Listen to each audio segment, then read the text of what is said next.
Përshëndetje zonja dhe zotrinj, ky është edicioni qendror këtu në ekranin e kanalit 7, ndër të tjera do të ndiqni. Besimtarët ortodoks dhe katolik festuan Pashkën që simbolizon ringjalljen e Krishtit. Mijëra njerëz mbushën katedralet dhe kishat në të gjithë vendin. Disa kandidat nga diaspora garojnë për deputet në zgjedhjet parlamentare, shprehen optimist se në 11 maj vota e emigrantëve do të bëjë diferencën. Merren në pyetje zyrtarët e policisë rrugore, shefi i qarkullimit të Tiranës dhe ai sektorit të aksidenteve u arrestuan për shpërdorim detyre dhe korrupsion. Turizmi në kërkim të punonjësve të kualifikuar, operatorët thonë se përballen me mungesa të stafit. Problematika pritet të jetë më e madhe gjatë verës.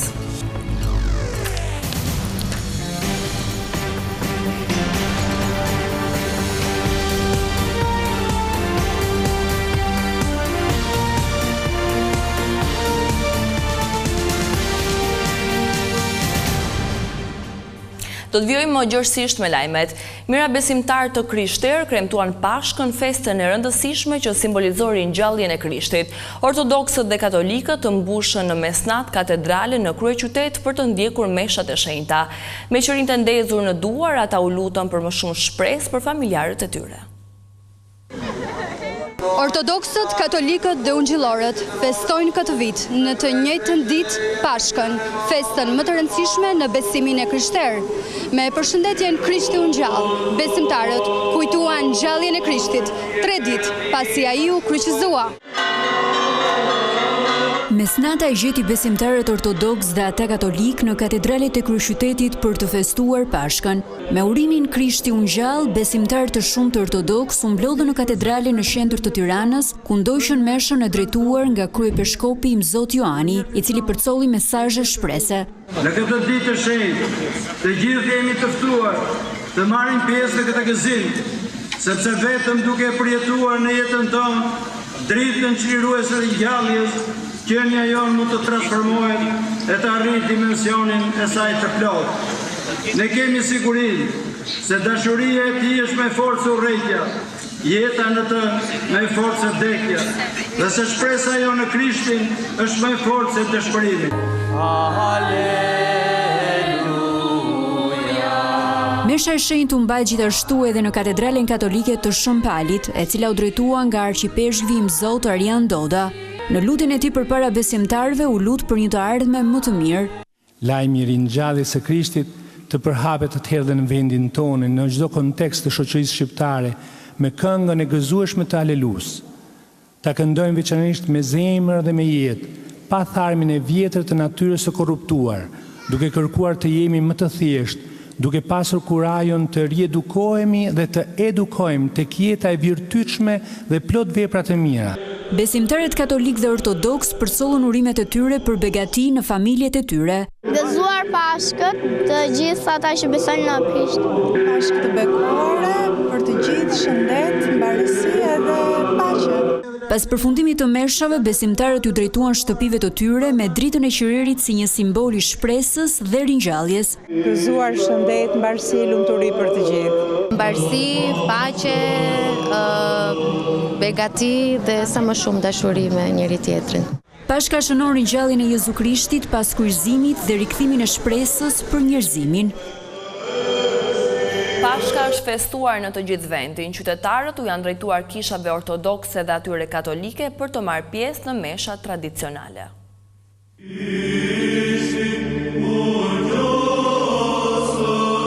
Me qirinj në duar, mijëra besimtarë të Krishterë kremtuan Pashkën nga jugu në veri. Në Korç, mesha e shenjtë u mbajt në katedralen e qytetit. Atilia Kotnani foli për rëndësinë e fitores së jetës mbi vdekjen. Për shkak të ngjalljes jetëdhënëse të Krishtit, të falin njëri tjetrin çdo gjë, që të mund të thrasim me një zemër të pastër, Krishti u ngjall. Vërtet u ngjall. Kristos anesti. Krishti u ngjall. Vërtet u ngjall.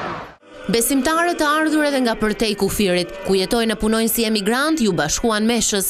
Shëndet dhe lumturi në familjen e tyre. Unë vi vit për Pashkët në Korç, është një festë që siç festohet në Korç, besoj se të gjithë qytetet e festojnë, por Korça për mua është shumë e veçantë.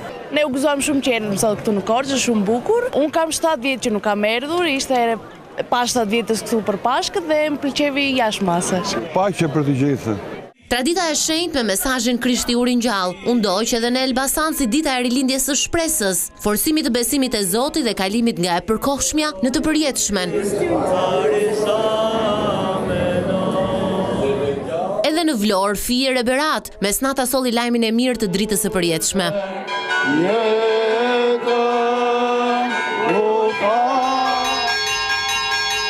Mesazhe për paqen e dashurinë vijnë edhe nga Durrësi në këtë ditë feste për besimtarët e krishterë.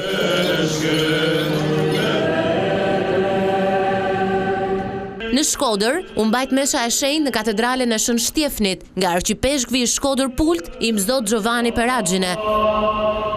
Me ndezjen e qirinjve që simbolizojnë dritën e përjetshme, besimtarët e krishterë nisën festimet në mesnatë.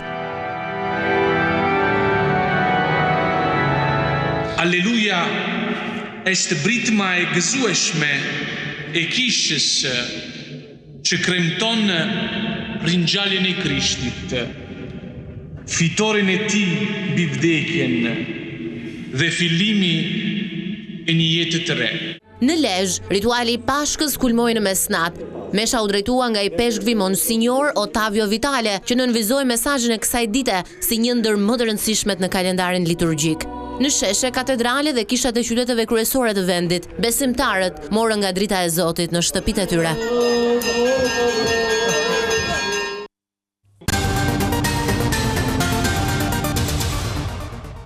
Partia Socialiste dhe ajo Demokratike kanë vendosur në listat e kandidatëve dhe personazhe që e kanë ndërtuar karrierën e tyre jashtë Shqipërisë. Kjo për të dhënë mundësi diasporës që voton për herë të parë të jetë e përfaqësuar në parlamentin e ardhshëm. Për herë të parë, partitë politike kanë vendosur në listat e kandidatëve për deputet shqiptar që jetojnë jashtë kufive të vendit, për të dhënë një mundësi përfaqësimi 246.000 zgjedhësve që janë regjistruar nga diaspora. Vera Ndrejca, profesoresha asociuar, punon në një prej universiteteve më të njohura në Britaninë e Madhe, e vendosi të garojë për Partinë Socialiste në qarkun e Shkodrës nëpërmjet platformës Deputeti që dua. Në një intervistë për Vision Plus, Ndrejca tregon se zgjodhi Partinë Socialiste. Unë jam bashkuar Partisë Socialiste në këtë betejë elektorale, sepse unë kam konsistuar në një zhvillim të Shqipërisë që nga viti 2013, leadershipi ka një vizion shumë të qartë për të çuar Shqipërinë drejt Europës. Edema Aga hyri në ambasadën franceze në 2 korrikun e vitit 1990 e prej asaj kohe jeton në Francë kur sipërmarrës. Zgjedhja për të garuar me Partinë Demokratike është e thjeshtë për Edema Agën, pasi ai gjithnjë ka qenë me PD-n. Kam punuar në Francë, fillimisht si punëtor, pastaj funksionar, pastaj si sipërmarrës. Pra jam i djathtë. Isha i djathtë para se të largohem nga Shqipëria, edhe kam mbetur i djathtë edhe në Francë. Edema Aga po punon në zonën e Farkës dhe fshatrave përreth Tiranës, se tregon shqetësimet kryesore të banorëve të këtyre zonave, të cilat sipas tij vetëm Partia Demokratike mund t'u japë një zgjidhje. Gjëja kryesore është prona. Nuk kanë akoma letrat e prona, ajo që quhet tapit. Lërmo legalizimet apo problemet e tjera siç janë ujësjellsi, dritat, kanalizimet, ujërat e zeza është katastrofë. Në fshatra që janë 5-6 km, 10 km nga qendra e Tiranës. Vera Ndrejca po bën fushat malsinë e madhe. Ajo beson se qeveria e Partisë Socialiste do të përmirësojë arsimin për të ndalur largimin e të rinjve. Përmirësimi i kualitetit të arsimit të lartë në pikpamjen time do të thotë ndikimin në emigracion të rinisë shqiptare, sepse ne e dim që një nga plaget më të mëdha të shoqërisë shqiptare është emigracioni. Edhe pse u përkasin partive të ndryshme politike, kanë mendime të ndryshme për mënyrën si duhet qeverisur vendi, kandidatët e diasporës kanë besim tek vota e shqiptarëve që jetojnë jashtë vendit, si faktori që do të bëjë diferencën në 11 maj. Unë absolutisht e shikoj si një moment historik që diaspora më në fund ka mundësi që të ketë zërin e vetë në parlamentin shqiptar. Nëse një ndryshim ndodh, këtë ndryshim e bën vetëm diaspora, sepse këto njerëz të lirë që jetojnë në vendet demokratike, demokraci të pjekura quhen, që nuk kanë asnjë lloj presioni, as nga administrata, as edhe nga njerëzit, do të votojnë ajo që quhet en âme et conscience. 1,3 milioni shqiptarë diasporës pritet votojnë në 11 maj, por pavarësisht peshës së madhe të votuesve nga diaspora, dy parti të mëdha kanë vendosur pak kandidat nga komuniteti shqiptarëve që jetojnë jashtë vendit. E asnjë prej tyre nuk është vendosur në pjesën e mbyllur të listës, por në pjesën e hapur. Mbetet për tu parë nëse në 11 maj shqiptarët brenda dhe jashtë kufive do të vendosin me votën e tyre për të çuar apo jo në parlament një përfaqësues nga diaspora. Me bindjen se opozita do të pësoj humbje të thellë në zgjedhje, Edi Rama u kërkoi votën edhe mbështetësve të Partisë Demokratike. Për kryeministrin, rruga e vetme që duhet zgjedhur nga të gjithë në 11 maj është ajo e antarësimit të Shqipërisë në Bashkimin Evropian. Kryeministri Edi Rama kërkoi edhe votën e demokratëve për Partinë Socialiste për garën e parlamentarëve të 11 majit. Nuk e doni Partinë Socialiste, shumë mirë është jeni në drejtën tuaj. Po si mund të rini atje? A i kuptoni që duke ndënjur atje e para herë i ktheni kurrizin historisë që shkruhet në 11 maj. E dyta, nuk krijoni kushtet që ajo partia juaj të rilind. Nëse nuk e merr një ndëshkim nga vetë ata që e mbështesin, atëherë ata që e mbështesin do vazhdojnë të humbin. Gjatë takimit elektoral me gratë dhe vajzat e Kamzës, Rama deklaroi se pas 20 ditësh, Partia Demokratike do të marrë një nga humbjet më të thella zgjedhore. Nëse demokratëve u kërkoi që të mbështesin rrugën e BE-s duke mbështetur ne, ju kam bosh t'ju them edhe një të vërtet. Vetëm duke mbështetur ne, mund të ndihmojnë ringritjen edhe të partisë tyre nesër pas nesër, kur t'jetë. Ndryshe, do të shkojnë nga humbja në humbje, do të zhyten thellë më thellë, dhe ma mbani mend këtu, në 11 maj do të marrin humbjen më të madhe që nga 1997. Më të madhe. Do dalin të shpartalluar. Partia Socialiste tha Rama duhet votuar për pasaportën europiane dhe për të shpëtuar nga bufi i kënetës, siç e quan ai Sali Berishën, të cilin e akuzoi se organizoi një proces fars me primaret në Partinë Demokratike. Lideri i opozitës Sali Berisha premtoi dyfishimin e mbështetjes për bushësi nëse Partia Demokratike rikthehet në pushtet. Në bashkëbisedim me fermerët e zonës së Elbasanit, kryedemokrati bëri përgjegjës Edi Rama për gjendjen e mjeruar, ku sipas tij ndodhet sot ky sektor. Këtë të diel, kryetari i Partisë Demokratike Sali Berisha u ndal në Elbasan për të takuar fermerët e zonës, për të cilët premtoi më shumë subvencione pas 11 majit. Të pesfishojmë subvencionin për ju, të kapim vendet që kemi për rreth. Fondi do të shkojë në 230 milion euro subvencion. Do subvencionojmë pa përjashtim, pa asnjë kriter tjetër përveç çdo kokë bagti, çdo fidan të miell, çdo njësi prodhimi. Berisha akuzoi kryeministrin Edi Rama se në qeverisjen e tij shkatërroi bujqësinë dhe zëvendësoi produktet vendase me ato të importit. Ka një pabarazi shumë të madhe. Ndërkohë, shqiptarët janë njerëz shumë punëtor, të zot, toka është e klasit të parë, por me tregun nuk ja dalin sepse marrin gjithsejt e pa imagjinueshme, 57 milion euro ishte subvencionimi për këtë vit, nga këto 32 milion shkonin tek fermeri, të tjerat i mirrin rrogtarët e qeverisë. Sipas demokratëve, socialistët gjatë kësaj fushate elektorale nuk kanë bërë asnjë premtim për fermerët, ndryshe nga Partia Demokratike që sipas Berishës do ta ketë prioritet reformën rrënjësore të këtij sektori nëse vjen në pushtet.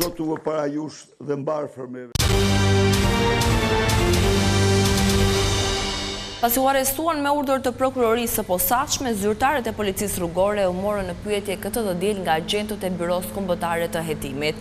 Ata u pyetën brenda bllokut të sigurisë ku qëndrojnë në pritje për të dalë përpara togave të zeza për të njohur me masën e sigurisë ndaj tyre. Shefi i qarkullimit të Tiranës, Roven Zeka, i sektorit të aksidenteve Sokol Novaku, si dhe oficeri i policisë gjyqësore akuzohet se kanë kryer korrupsion dhe shpërdorim detyre. Sipas FAK, ata kanë marrë shfet nga një grua e përfshirë në një aksident për t'i lehtësuar pozitën ligjore.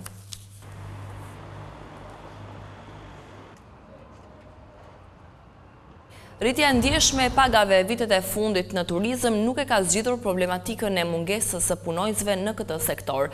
Operatorët kërkojnë ndihmën e qeverisë me qëllim që punëtorëve t'u paguhen sigurimet gjatë gjithë vitit. Në të plazhit, bizneset turistike po përpiqen të plotësojnë vendet e lira të punës. Kryesisht fillojnë nga menaxherët, fillojnë nga kamarierët, deri tek sanitarët.